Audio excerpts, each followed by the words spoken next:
This episode of Hak5 is brought to you by domain.com. Hello, welcome to Hak5. My name is Darren Kitchen. My name's Shannon Morse. Stick that at me. It's your daily week that you're... Look at my amazing antenna. Hey, the ANT 500 is pretty badass. Yeah, I like that antenna. I agree. It's pretty cool. Technologist, I don't know. I want to make it do all the things. Yes, I hear that you are getting down with the kitchen sink. I'm pretty much, yeah. I'm getting down with sinks, audio sinks. And I'm getting down with some WX FFT sliders. You just said a bunch of letters. And just...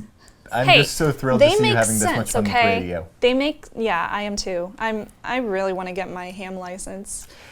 Is there a place in the Bay Area where... funny? And this didn't make the cut in last week's episode when no, it was an episode. It was fun. It was fun. We went out flying. And one of the things that didn't make the cut as we were kind of chopping it up was I went into talking about how, what was it, that first-person view flying with the quadcopters, you know I do? It actually has been the #1 biggest thing that's really pushing me to get my ham license as well, just because then you can use the 1.3 gigahertz frequency, which travels a lot better than the 5.8 gigahertz frequency that I use for my video transmission now.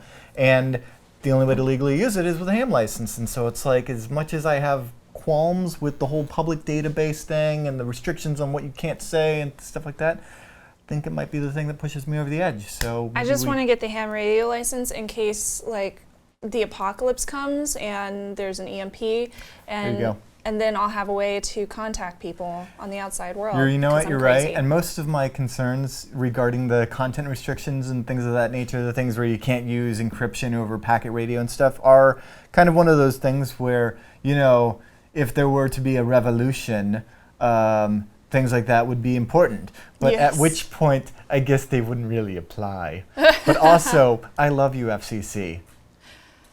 He does. And I love you, FAA. So I'm having lots of fun with the HackRF today. Awesome.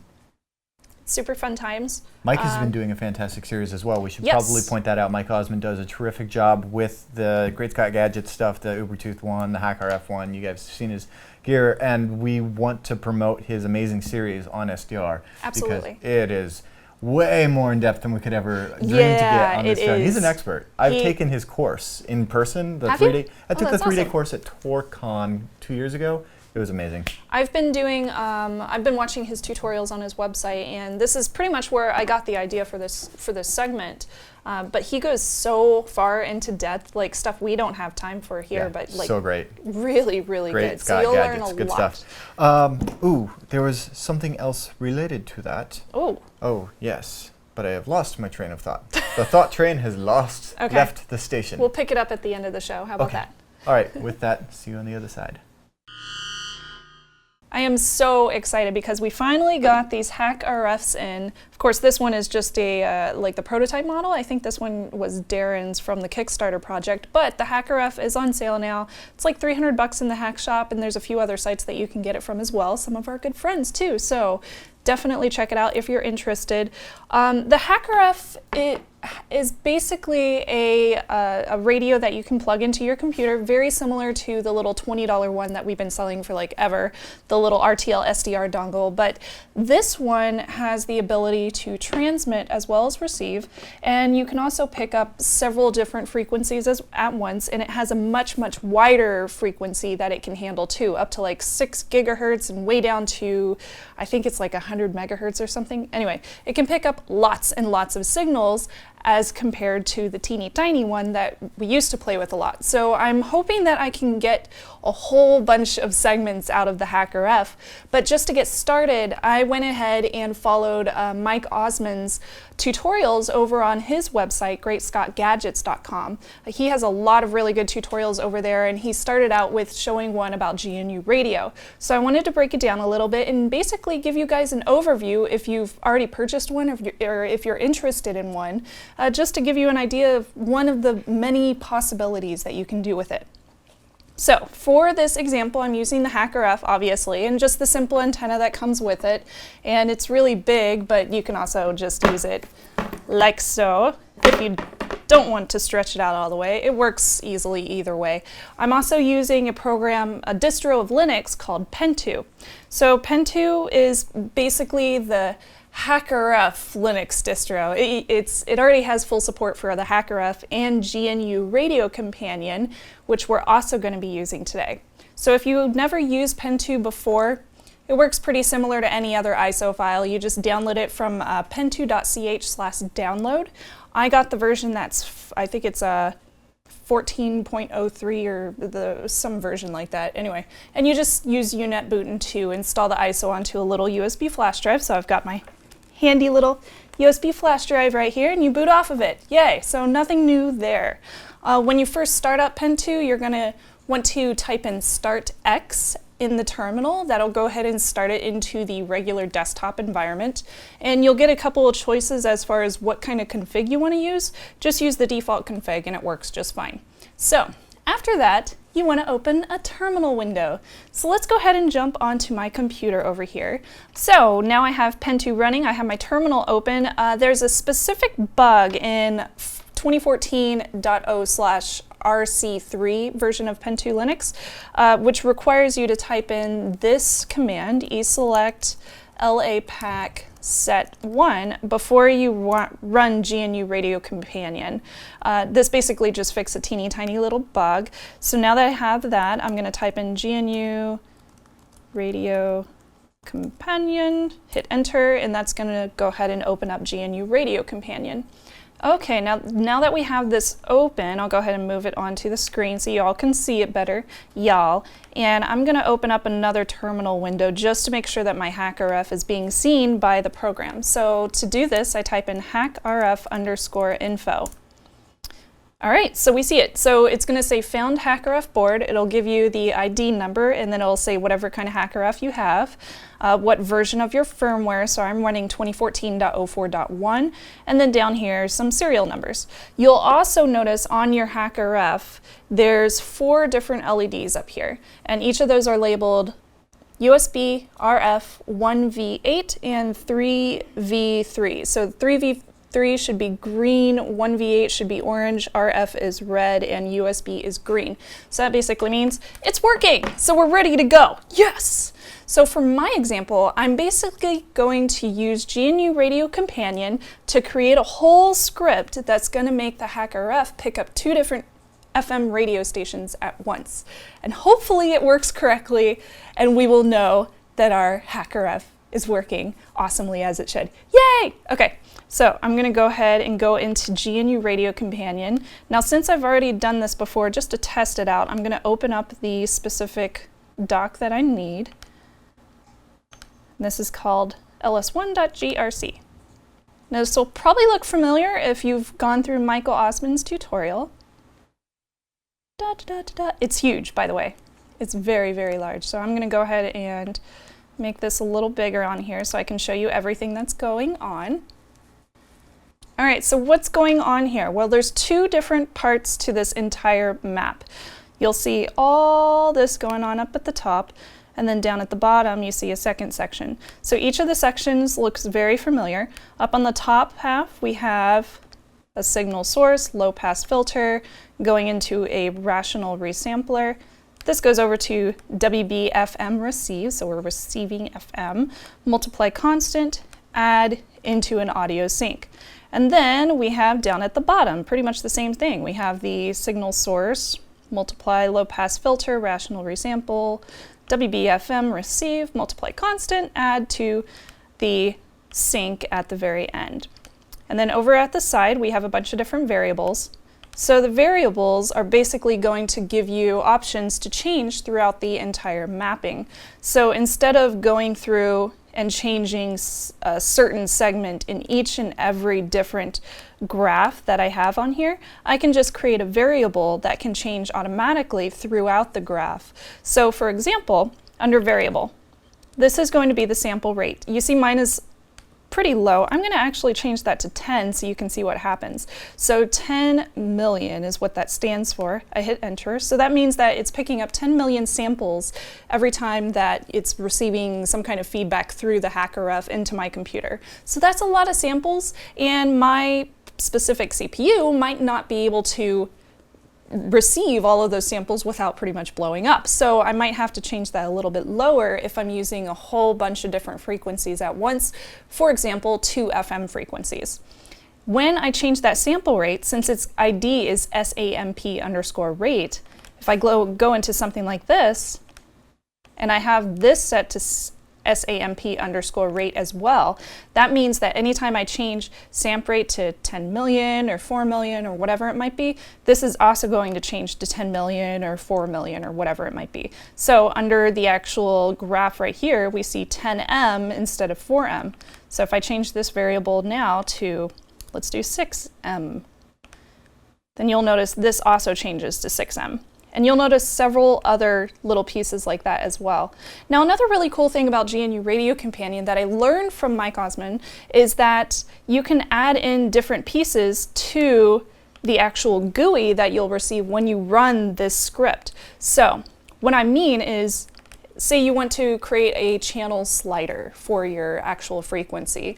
So instead of just being stuck on one frequency, you can move it from one channel to another. So if I want to skip from like 96.2 Rock FM or whatever it might be to 102.5, I could just use this slider in the GUI instead of having to change it in the actual script that I created in GNU Radio Companion. So for this, I created channel frequency 2, and I have it set to a default value of 98.5, but I can obviously change this to be anything between 87.9 and 107.9, so the bottom of the FM frequency scale and the very highest top part. Hit OK, and you can go back to here. And I also have this one for audio gain. So this is a really cool one. This is basically just going to let you change your audio from being 0 all the way to the top, so you can totally blow out your speakers. Yay!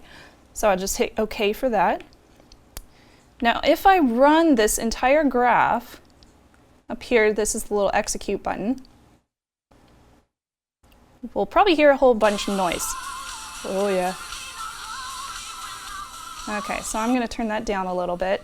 So you'll notice up here that I have 2 sliders. So I have channel frequency 2 starting at 98.5, and I have channel frequency 1, 96.5. So I could change the top one to be like 102. I think there's a 102.5 around here. And then the bottom one I could keep the same.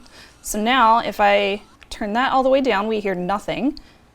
I'll turn up audio gain 2, so this is for my second channel frequency, so this should be 102.5. I don't even know if there's anything on there. Oh, there is! Hey, it works. And then I can set up the second one.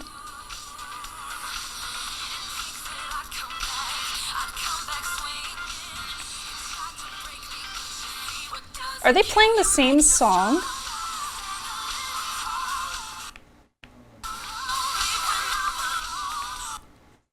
Are they playing the same song? This one? Change it to, what's a good one? Let's see. 99.7. So that's for 1. Oh, there we go.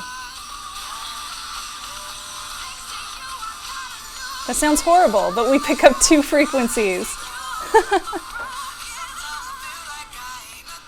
I don't know why you would do that unless you decided to be a DJ and start creating your own mixes off of the FM radio stations. But I could think of one way you could do this. So say you want to create a frequency or use the HackRF to create a GNU Radio Companion chart where you're picking up 2 different trucker stations. So you can listen to 2 different truckers talking back and forth to each other. Or this could be good for radio stations. But of course, I think you would have to turn off squelch or turn it on, one or the other. Remind me, guys, which one it is, off or on, so that you wouldn't hear all the static in between their talking. Okay, so you just hit the X to go ahead and close out of it whenever you're actually executing the file. So I thought this was really cool. I was really happy that I found Osmond's tutorial about how to use the HackRF with GNU Radio Companion inside of Pentoo, because it's a really fun way to first test out your HackRF and kind of get used to working inside of GNU Radio Companion, because it's really easy to break pretty much anything inside the map once you create it. So you got to go through and make sure that all your variables are set correctly and everything like that. I think we can upload the file to Hak5 if you guys want to check out my own map, but there's a pretty similar one over on Mike Osmond's website as well. And there was one last thing that I wanted to share with you. So I'm going to go down here and I'm going to change this, because I mentioned sample rates earlier, and I thought this was kind of interesting. It shows you a big difference in if your hardware is an i3 processor like mine is, you might not be able to handle 10 million samples per second or whatever that might be. So I'm going to hit OK for this, change it to 10 million, hit execute. So I don't know if you hear that very well, but there's a huge jump in between all the data coming through, so you can't really hear this FM frequency really well. And also down here you notice all these O's and U's and A's, so it's having trouble picking up all the data that's coming through the HackRF. So to fix this, I would go down here to sample rate and then change it down to, I'll put it at 4 million instead. Hit execute again, and we shouldn't see any of those zeros down here. Okay, so we saw a little AU, but now it's perfectly fine. Pretty cool. Hey, it works, yay! The other thing I wanted to show you as well was a very simple little map. If I hit execute on this one, quite simply just shows one large feed right there. So not very much going on there. Kind of boring. I can execute and close that. It's basically just taking a signal source, throttling it at the same sample rate, and then executing it at the same sample rate. Kind of boring, but it's one of the many things that you can do inside of GNU Radio Companion to make sure that you're figuring out how to use it correctly. Anyway, let me know if you guys have created any maps, and if you want to share them with me. I would love to see what you guys have created so that I can learn more about GNU Radio Companion as I test out my HackRF, because it's super fun, and hopefully I can figure out some other really cool segments that we can do with this guy as I get more educated on how to use one of these amazing little radios. Yay, I love SDR, and I hope you guys do too, because I want to continue doing this and hopefully get my ham radio license soon. Email me over at feedback@hak5.org with your thoughts. And coming up next, we'll have more fun. Bye.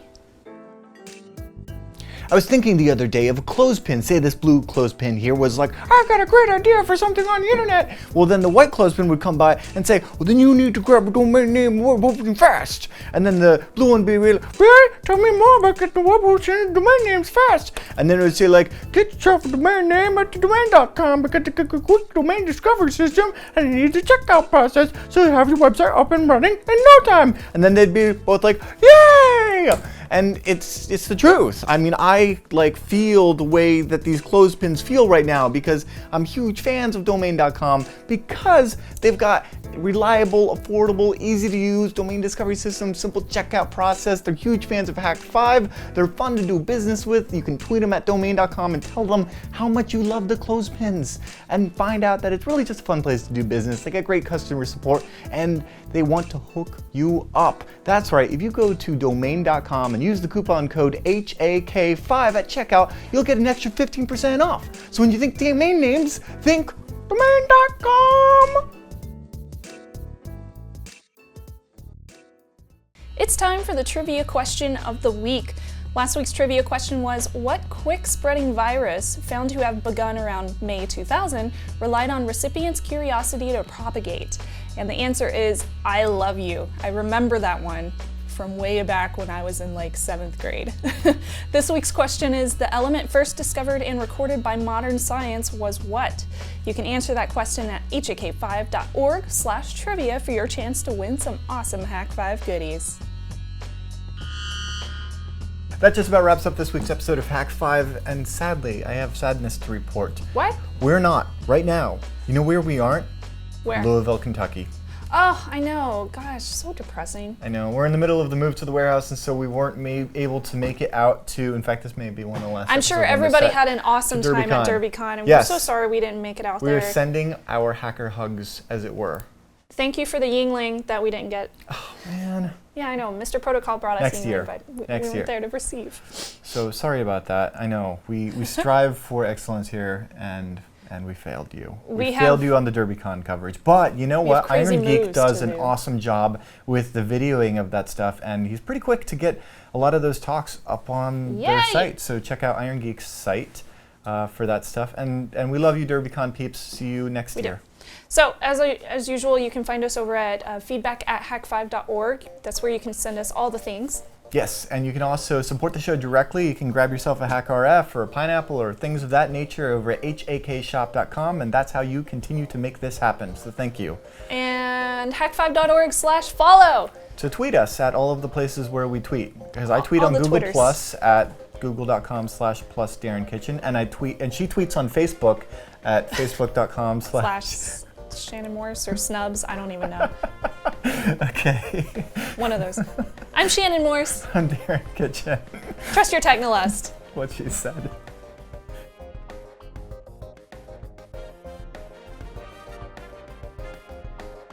That's just about our episode. Can you tweet me on the email? Hi, Alexis.